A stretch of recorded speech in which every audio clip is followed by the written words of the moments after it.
Bismillahirrahmanirrahim. Assalamualaikum warahmatullahi wabarakatuh.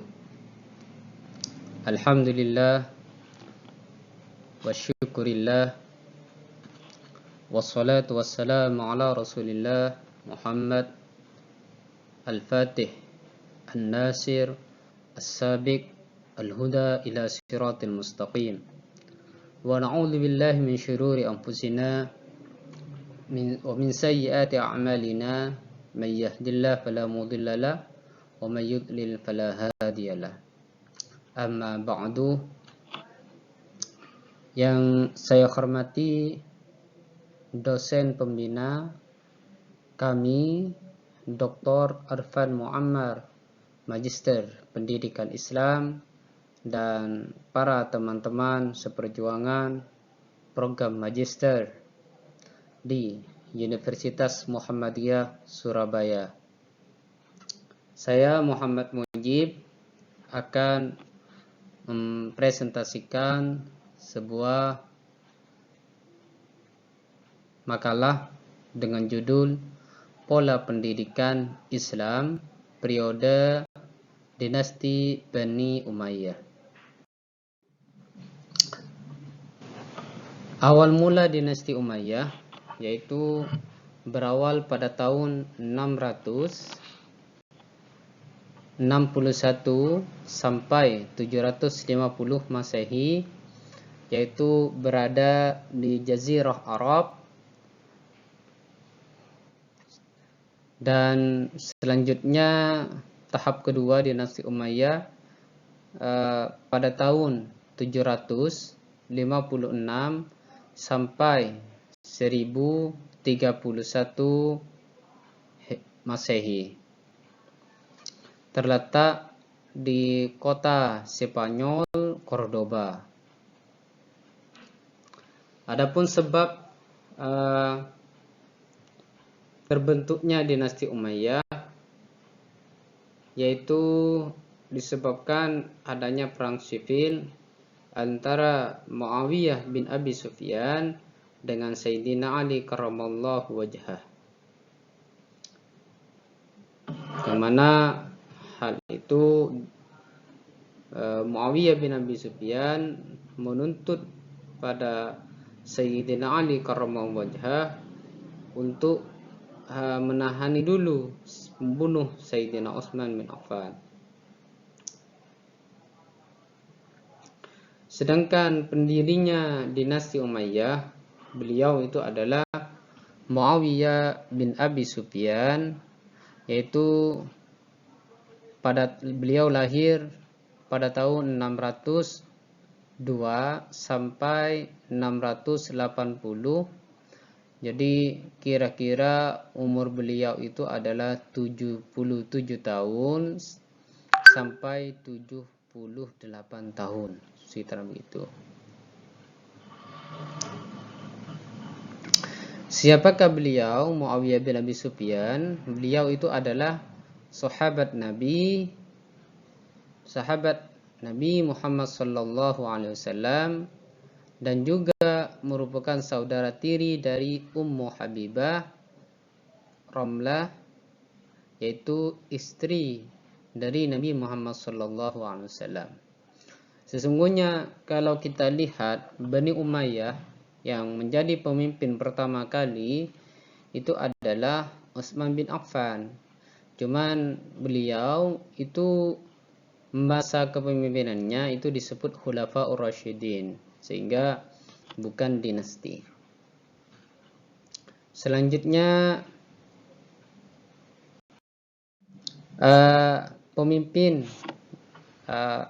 dinasti Umayyah berkuasa selama 90 tahun di Damaskus. Siapakah nama-namanya? Pertama itu adalah Muawiyah bin Abi Sufyan, yaitu 661 sampai 80 Masehi. Kemudian Yazid bin Muawiyah, yaitu 661 81 sampai 683 Masehi. Kemudian Muawiyah ibnu Yazid, Marwan bin Hakam, Abdul Malik bin Marwan,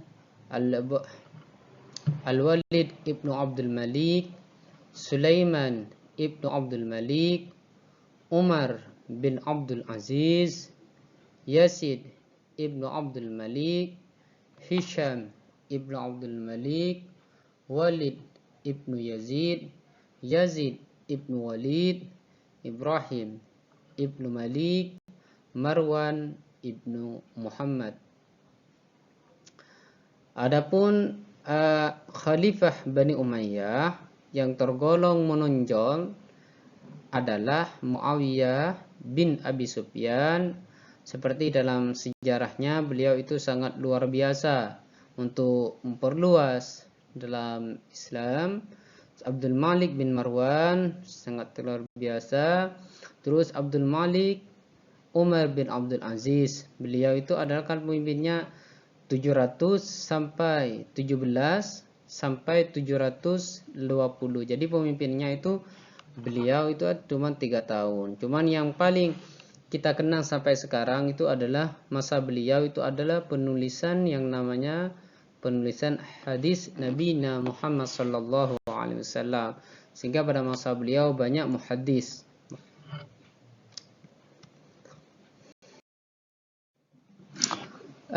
Terus kemajuan apa saja yang dicapai pada masa dinasti Umayyah? Pertama, bidang politik. Di antara program besar, mendasar, dan strategis pada zaman Bani Umayyah adalah perluasan wilayah Islam.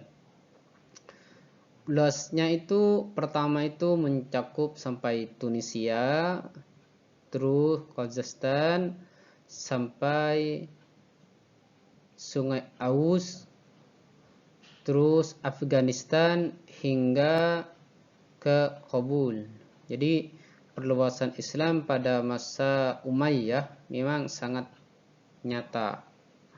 Terus dalam bidang sosial, Bani Umayyah berhasil mendirikan berbagai bangunan di bidang mendirikan dinas, pos, tempat-tempat tertentu, jadi menyediakan kuda lengkap dengan peralatannya dan sepanjang jalan.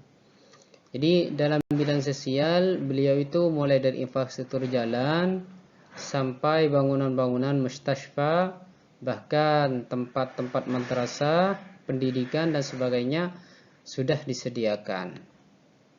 Terus kemajuan dalam keagamaan atau bidang keagamaan dan bidang keilmuan banyak. Salah satunya itu adalah melahirkan ideologi dalam Islam. Seperti Syiah. Itu pemikirannya itu muncul pada masa dinasti Umayyah, walaupun pertamanya itu ada dalam masa sebelumnya itu antara Sayyidina Ali dan Sayyidina Muawiyah itu sudah ada sesungguhnya, cuman tidak terbentuk kelompok Khawarij, terus ada Ibadiyah, Syafariyah, Mu'tazilah, Maturidiyah, Asy'ariyah, Qadariyah, Jabariyah. Jadi para pemikir atau ideologi Islam itu banyak terbentuk pada masa dinasti Bani Umayyah.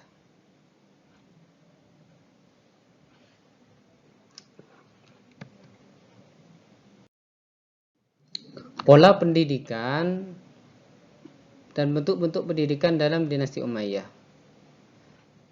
Pada masa dinasti Umayyah, pola pendidikan itu bersifat desentralisasi. Dalam kurung, tidak memiliki tingkatan dan standar umum. Kajian keilmuan berpusat di Damaskus, Kufah, Mekah dan Bina, Mesir dan Cordoba. Cuman di Cordoba itu setelah tahun 700-an sampai tahun 1000-an. Dan beberapa lainnya, di antaranya ilmu yang dikembangkan itu adalah apa saja ilmu yang berhasil dalam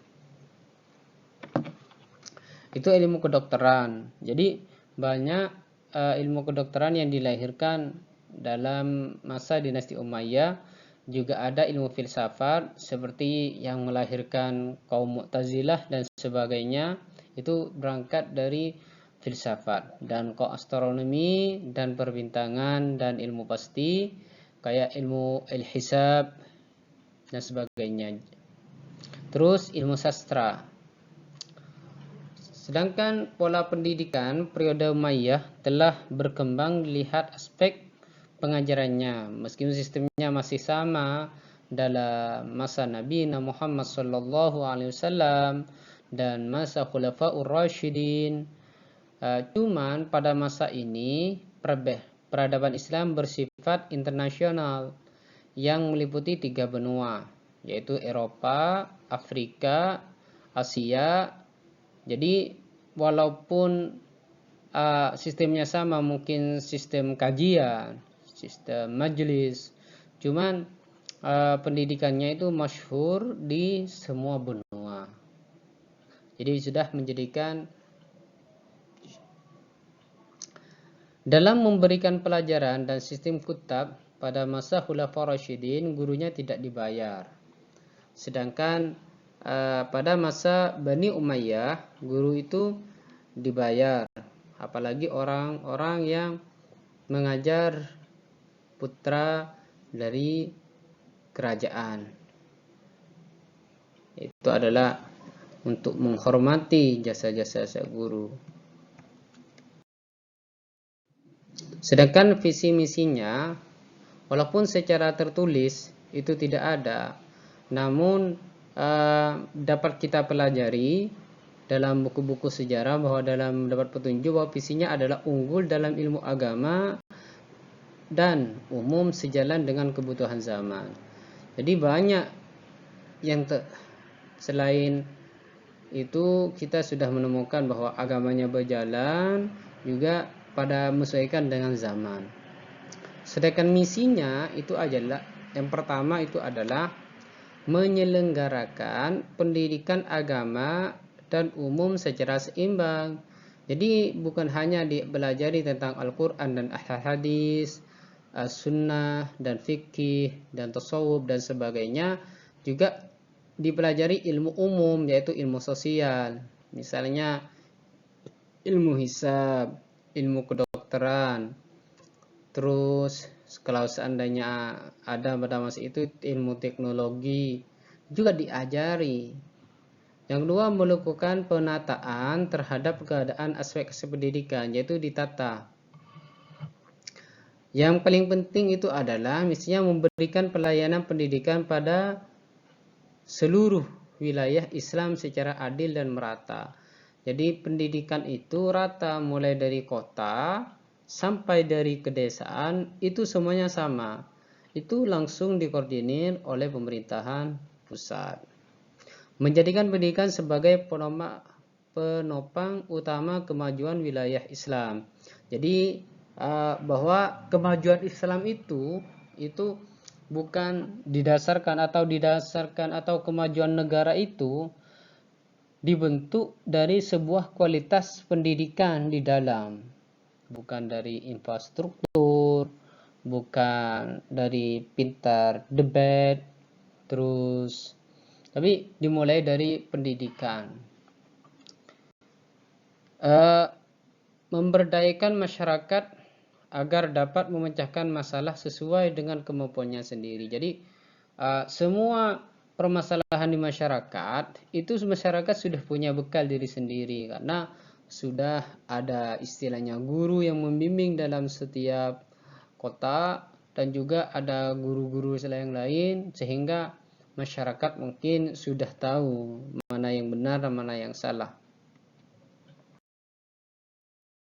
Terus pendidikannya itu ada pendidikan khusus, ada pendidikan umum. Pendidikan khusus itu diselenggarakan dan diperuntukkan bagi anak-anak khalifah. Ya, bedanya itu apa? Kalau pendidikan khusus itu pada sama, kurikulumnya itu sama, pada ada pelajaran umum seperti yang di depan, ada pelajaran agama. Cuman pelajaran umum itu digunakan, cuman nanti juga dipelajari keagamaan, Al-Quran dan hadis, dan juga dipelajari tentang kenegaraan, negarawan. Misalnya bagaimana cara mencintai negara, itu juga dipelajari. Karena juga nanti dibekali tentang bagaimana tentang menjadi sekretaris yang baik, menjadi bendahara yang baik. Itu juga ada sistemnya. Sudah ada pendidikannya seperti itu. Bukan kayak sekarang. Pendidikan secara umum artinya pendidikan itu bisa disentuh oleh masyarakat secara luas.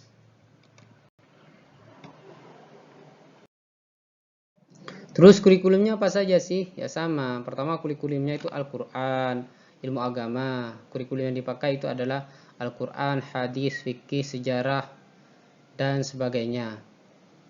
Terus ilmu sejarah, geografi. Terus ada ilmu pengetahuan bahasa. Bahkan ada gerakan translate.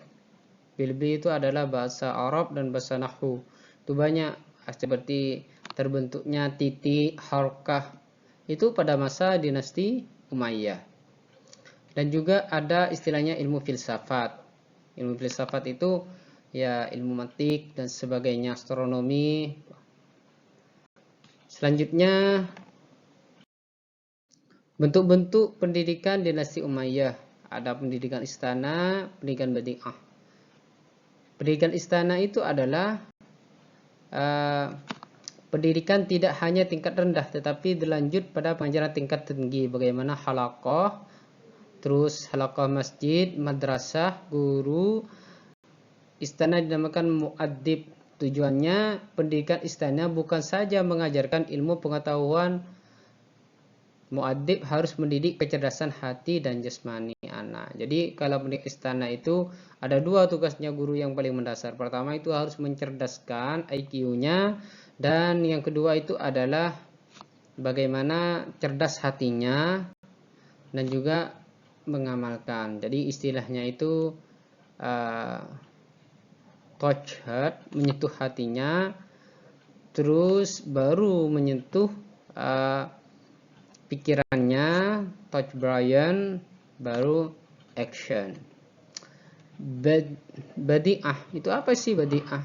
Yaitu adalah merupakan bentuk pemurnian penggunaan bahasa Arab sesuai dengan kaidah yang adanya oleh Abbasiyah, oleh Khalifah Abdul Malik Ibnu Marwan. Maka muncullah istilah badi'ah, yaitu disusun oleh Badui Padang Syahara yang masih fasih bahasa Arabnya murni sesuai dengan kaidah bahasa Arab pada masa itu. Dan tak kalah pentingnya itu adalah pusat pendidikan itu ada perpustakaan. Al-Hakam Ibn Nasir pada tahun 350 Hijriah atau 961 Masehi mendirikan perpustakaan besar di Cordoba atau di Cordoba. Sekian, terima kasih. Jika terdapat kesalahan, mohon maaf. Dan apabila ada keterangan yang bermanfaat, semoga Allah bisa menjadikan kita untuk mengamalkannya. Dan hal tersebut dikarenakan berkah dari guru-guru dan teman-teman.